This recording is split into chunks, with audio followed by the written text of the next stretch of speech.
आपने हजारों विश्वविद्यालय का नाम सुना होगा, जहां से पढ़कर लोग डॉक्टर बने, इंजीनियर बने, आईएएस अधिकारी बने। ऐसे कई तमाम विश्वविद्यालय आपको मिलेंगे। लेकिन क्या आपने सुना है कि जहां से लोग पढ़ के जिहादी बनते हैं?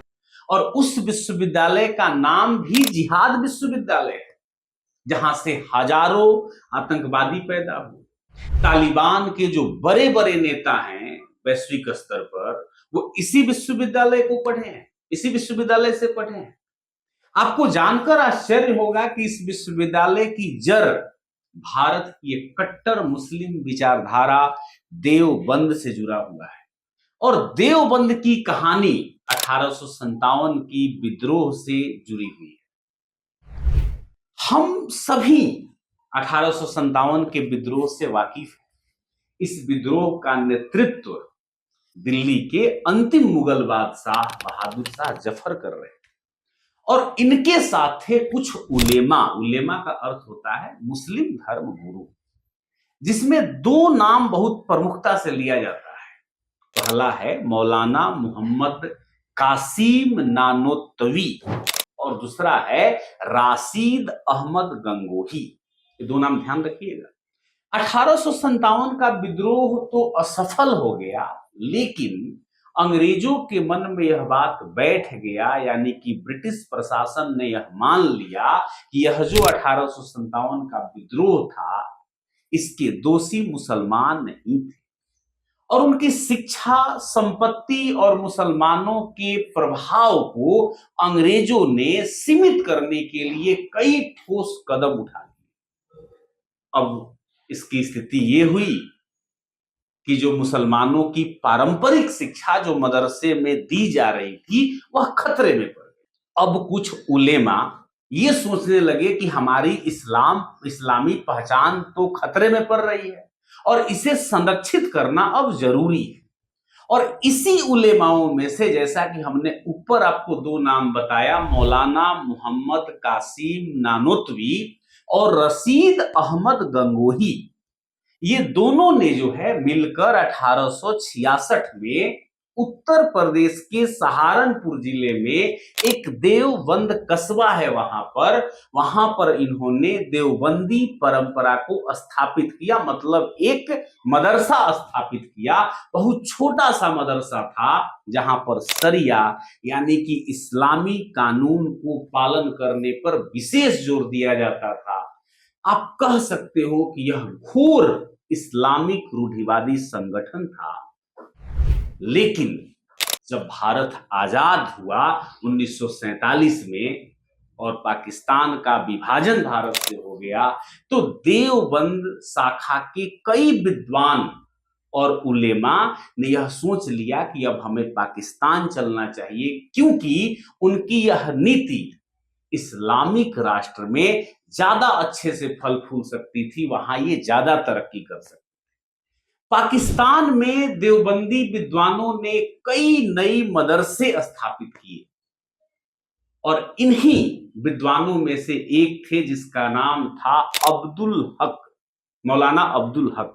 इसने दारुल उलूम हकानिया नामक एक मदरसा स्थापित किया, जो देवबंदी विचारधारा का ही रूप था, चूंकि यहीं से गया था।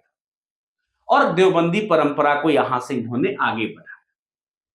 इस देवबंदी विचारधारा में सबसे ज्यादा कोई अट्रैक्ट हुआ तो वो थे पख्तून समुदाय के लोग।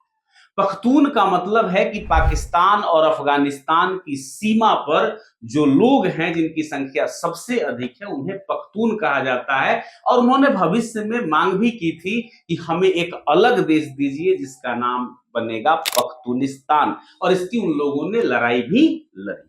तालिबान समुदाय के लोग इस मदरसे से, यानी कि जो मदरसा स्थापित हुआ था देवबंद का, इससे काफी प्रभावित हुए।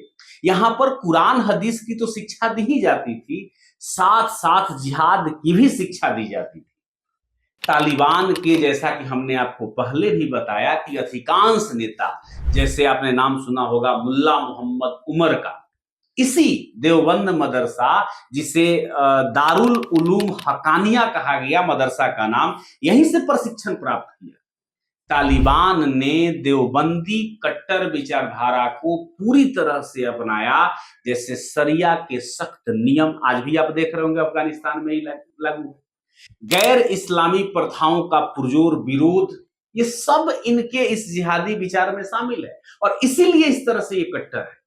इसी कट्टर विचारधारा ने तालिबान को अफगानिस्तान का जो बमियान में बुद्ध की मूर्ति थी, इस तरह के सांस्कृतिक धरोहर को नष्ट करने के लिए भी यही विचारधारा प्रेरित किया और इसीलिए दारुल उलूम हकानिया को विद्वानों ने जिहादी विश्वविद्यालय कहा। अब यह भी आपको जानना और सोचना चाहिए कि इस विचारधारा को आगे बढ़ाने में और इसको फंड देने में कौन कौन देश शामिल है, क्योंकि बिना फंड का तो कोई व्यवस्था चल नहीं सकती।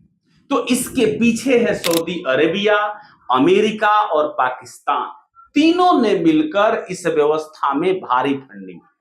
लेकिन फिर भी एक प्रश्न है कि फंडिंग कोई ऐसे ही नहीं देता है, इसके पीछे कुछ न कुछ तो कारण जरूर रहे होंगे।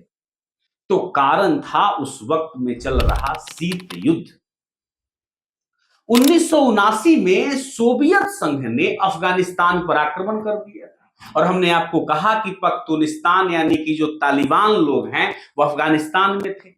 अमेरिका को लगा कि सोवियत संघ अफगानिस्तान को जीत न ले और जीत कर कम्युनिस्ट देश न बना ले, तो इसके लिए अमेरिका खुफिया एजेंसी CIA ने पाकिस्तान के खुफिया एजेंसी को पकड़ा जिसका नाम है ISI और इसके माध्यम से इस तालिबानियों को, जिसे आप जिहादी कहते हैं, अरबों डॉलर की सहायता दी जिससे तालिबान मजबूत हो सके और सोवियत संघ से लड़ सके।